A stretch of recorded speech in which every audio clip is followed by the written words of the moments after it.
தமிழ் தேன் என்ற சொல் பொதுவாக தென்னிந்தியா தமிழ்நாட்டில் இருந்து வந்த பல்வேறு ஆட்சியாளர்களை குறிக்கிறது.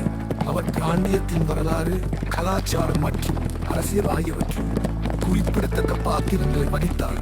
குறிப்பிடத்தக்க சில தமிழ் மன்னர்கள் மற்றும் வம்சங்கள் இங்கே. குறிப்பிடத்தக்க மன்னர்களில் ராஜராஜ சோழா மற்றும் ராஜேந்திர சோழா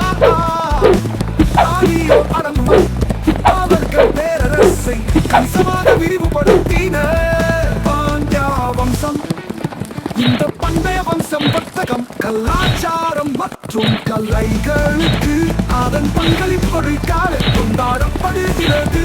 பாண்டியர்கள் தமிழ் இலக்கியம் மற்றும் கோயில்களை ஆதரிப்பதற்காக அறியப்பட்டனர்.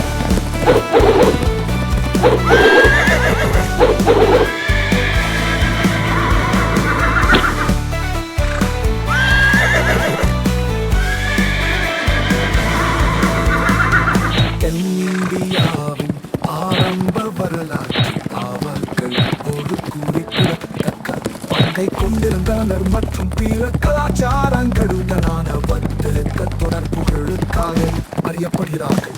இந்த மன்னர்கள் தங்கள் இராணுவ வலிமை, கலாச்சார பங்களிப்புகள் மற்றும் பல்வேறு பிற தேசங்களை தங்கள் ஆட்சியின் கீழ் ஒன்றிணைப்பதற்காக நினைவு கூறப்படுகிறார்கள். ஒரு குறிப்பிட்ட ராஜா அல்லது வம்சத்தை பற்றி மேலும்